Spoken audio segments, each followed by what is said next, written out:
السلام علیکم۔ ایک ایسٹری ورلڈ میں آپ سب کو خوش آمدید۔ امید ہے آپ سب خیریت سے ہوں گے۔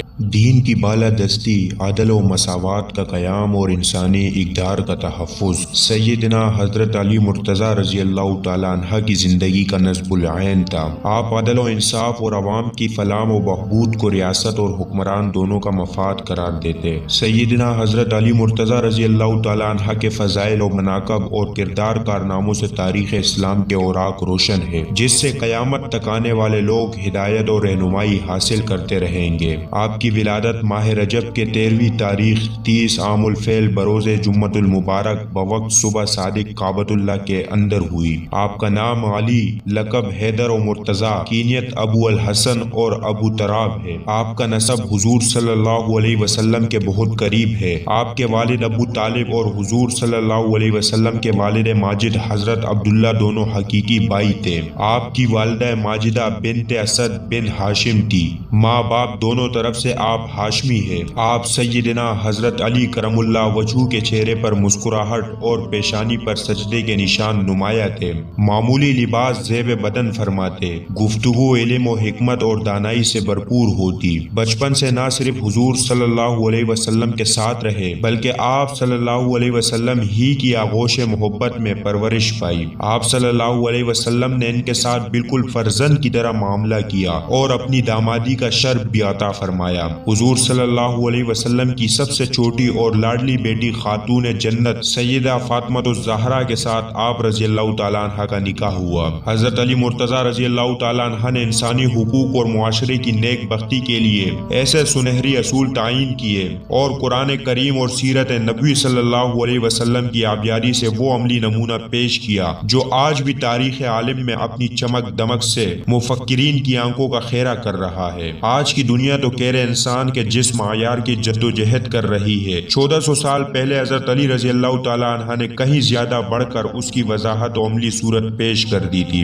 حضرت علی رضی اللہ تعالیٰ عنہ کے اقوام و افعال آج بھی انسانی حقوق کے علم برادروں کے لیے بہتر مستقبل کی راہ متعین کرتے ہیں۔ حضرت علی رضی اللہ تعالیٰ عنہ کے افکار قرآن و سیرت سے پیوستہ اور ان کی عملی تفسیر تھے۔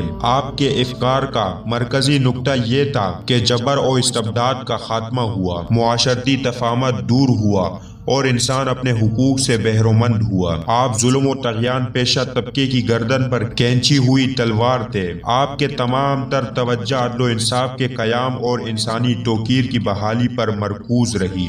آپ نے اپنی زندگی کا ہر لمحہ اس مقصد کے لیے وقف کر دیا تھا کہ جہاں بھی مظلوم کے حقوق پر دست درازی ہو، کمزور انسانوں کو حقیر سمجھا جائے اور ان کے لیے رزق کے دروازے بند کیے جائے، حضرت علی فوراً وہاں مظلوم کی مدد کو پہنچ گئے۔ آپ نے حکومت سنبھالتے ہی معاشرے کی سرکش طبقے کو تنہیہ کرتے ہوئے فرمایا، خدا کی قسم میں مظلوم کا ظالم سے ضرور انصاف کروں گا اور ظالم کی ناک میں نکیل ڈال کر حق کی طرف کھینچ لاؤں گا، چاہے اسے کتنا ہی ناگوار گزرے۔ آپ عدل و انصاف اور عوام کی فلاح و بہبود کو ریاست اور حکمران دونوں کے مفاد میں قرار دیتے۔ اگر عدل و انصاف ہوگا اور عوام مطمئن ہوگی تو مملکت کو بھی استحکام حاصل ہوگا اور حکمران اندرونی خلفشار سے بھی محفوظ رہیں گے اور انہیں اپنے عوام کا اعتماد حمایت حاصل رہے گی۔ چنانچہ فرماتے ہیں، حکمرانوں کے لیے سب سے بڑی آنکھوں کی ٹھنڈک اس میں ہے کہ شہروں میں عدل و انصاف برقرار رہے اور رعایا کی محبت ظاہر ہوتی ہے، اور ان کی محبت اسی وقت ظاہر ہوا کرتی ہے کہ جب ان کے دلوں میں میل نہ ہو،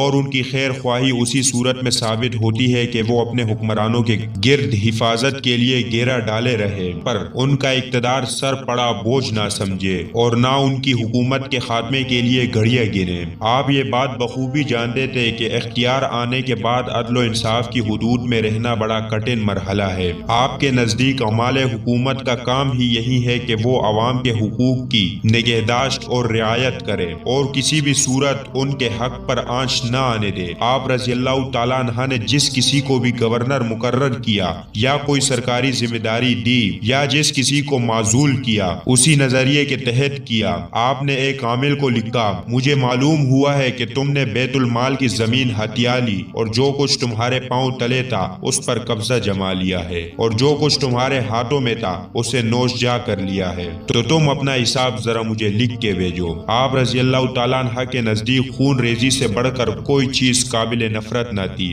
حضرت علی رضی اللہ تعالیٰ عنہ آزادی اظہار اور آزادی فکر کے قائل تھے۔ دوست دشمن سب کے ساتھ ایک طرح سے پیش آتے۔ آپ نے کسی کو اس کی مرضی کے خلاف کام پر مجبور نہیں کیا، کسی سے بگاڑ نہ لی، آپ نے کسی کو اپنے بیت پر مجبور نہ کیا۔ آپ نے اپنے دور میں غیر مسلموں کے ساتھ مساوات و برابری کا سلوک کیا۔ وہ پرامن شہری کی حیثیت سے اپنے عقیدے میں آزاد تھے اور تمام حقوق کے حقدار تھے۔ مسلم و غیر مسلم کے درمیان یہی مساوات و برابری حضرت علی رضی اللہ تعالیٰ عنہ کے ہر حکم میں نظر آتی ہے۔ مصر کے گورنر مالک اشتر کو ہدایات تحریر کرتے ہیں، رعایا میں دو قسم کے لوگ ہیں، ایک تو ہمارے دینی بھائی ہے اور دوسرے تمہاری جیسی مخلوق خدا، ان کی لغزشیں بھی ہوگی، خطاؤں سے بھی انہیں سابقہ پڑے گا اور ان کے ہاتھوں سے جان بوجھ کر یا بھولے چوکے سے غلطیاں بھی ہوگی۔ تم ان سے اس طرح عفو درگزر سے کام لینا جس طرح اللہ سے اپنے لیے عفو درگزر کو پسند کرتے ہو۔ ایک موقع پر حضور اکرم صلی اللہ علیہ وسلم نے فرمایا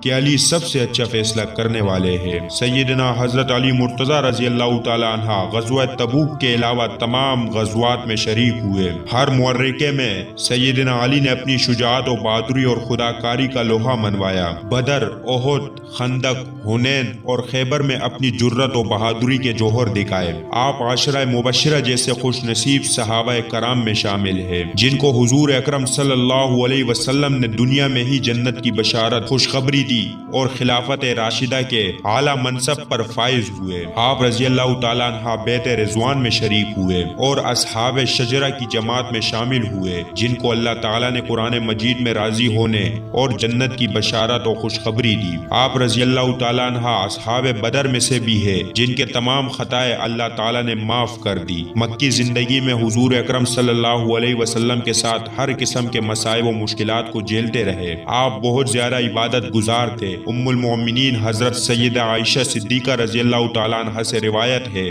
کہ حضرت علی بہت زیادہ روزے دار اور عبادت گزار تھے۔ حضرت زر بن جیش سے روایت ہے حضرت علی رضی اللہ تعالیٰ عنہ نے فرمایا کہ قسم ہے اس ذات کی جس نے دانے کو پھاڑ کر درخت نکالا اور جان کو پیدا کیا کہ نبی صلی اللہ علیہ وسلم نے مجھ سے فرمایا کہ تم سے وہی محبت کرے گا جو مومن ہوگا اور تم سے وہی بغض رکھے گا جو منافق ہوگا۔